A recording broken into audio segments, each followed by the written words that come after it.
Hello everybody, welcome to another episode of Car Addiction. Today I'm going to talk about this Nissan Xterra. It's the $500 Xterra that I bought, which is possessed by the demon himself. And the reason I tell you that is, watch it. Alright everybody, I can't be making this off, alright? I don't know, this truck is cursed. So I'm having all these electrical issues, whatever. I just wanted to bring it home and slowly do the work over the winter.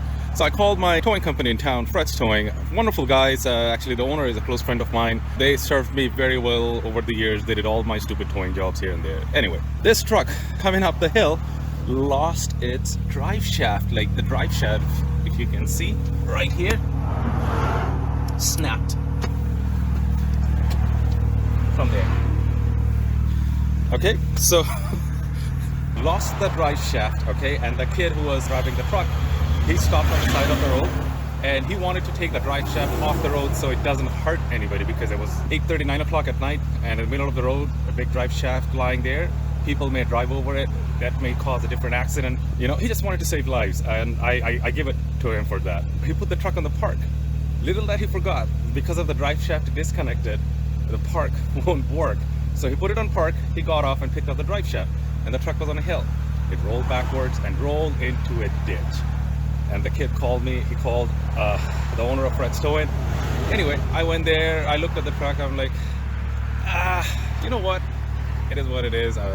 It's an honest mistake, whatever, and I'm not really married to the truck. It's not like, it's a project, whatever, blah, blah, blah. I told them, like, drop it off in the morning. Looks like everything is okay. The window is not broken, it's just down. Yeah, it's here. It's still not on my driveway. It will be on my driveway. But this fella is cursed. One day I was driving about and I noticed some unusual flickering. Let's see if I can show you guys. The voltage meter right here. When the vehicle is running, it should show a constant 14 volt. And while I was driving, all of a sudden I saw some fluctuation. So it dipped down to all the way to 5 and it came back again. And I couldn't find out why. But, you know, I drove, I came home, whatever. And then a couple of days later I started it up again. I went for my garbage run, and on the way back lost power, and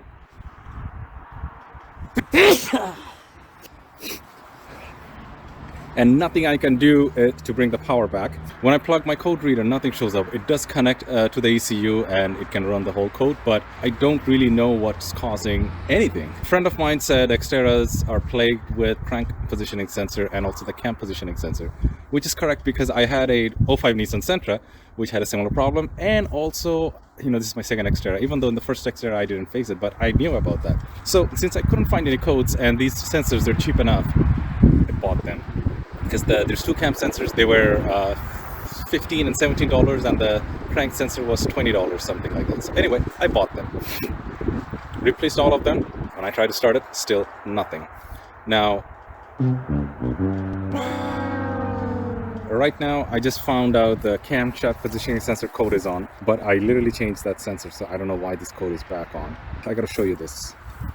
On the other hand, I also have this concoction running right over here. I don't know if in one of my drives somehow this touched that, which will create a short, and that will fry up a bunch of other things. Having said that, this unit itself has 6 fuses, and I checked all of these fuses. They are fine. Now, for some reason, it will crank up. I can show you how, but it won't start. It's showing me that camshaft positioning sensor warning again. That's a P0345 code, even though, you know, I put a new sensor and it won't start. I pulled out the spark plugs and I could see fuel inside. So the fuel is there, air is of course there. I'm missing spark. And again, the spark related issues would be the cam sensor, two of them, and the crank sensor. It needs all 3 of them to create the spark, and I don't know. I don't know what I am chasing. People also say that it could be that touched and fried the ECM. If it fried the ECM won't be able to tell me any code, so I'm scratching that up. In this box there is an ECM relay, which some people say sometimes they go, so I'm gonna have to take it off and check the relays one by one so that they click. If they click, I guess they're okay. If they don't click, then they're not okay. So stay tuned. Alright, so we fast forward a couple of days. I disconnected this piece, took it inside, and then individually checked the switches, and they all click. So nothing's wrong here. I was hoping there was something wrong here, then it would have been an easy fix.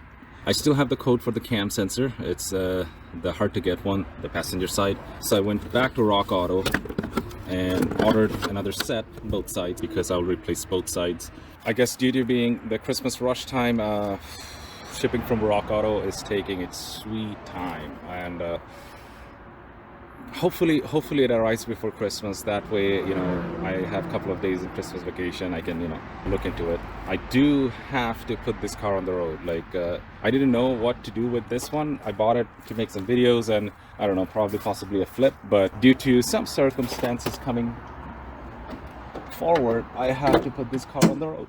So yeah, it has been a giant pain in the arse for me lately. Hopefully I get to sort out what it is. One last thing is, because I have a feeling I made the positive and negative connect on the battery, there is a chance that it's gonna fry the ACM. And if it fries the ACM, then I have to get a new ACM or a used ACM, which needed to be married to the car. And that I cannot do, and only the dealerships and certain individuals can. That can be a little pricey. I hope that's not the case. Yeah, that's that. So again, hit the subscribe button and the bell notification. I'm gonna put this on the road, and there will probably be some sort of build coming on this one.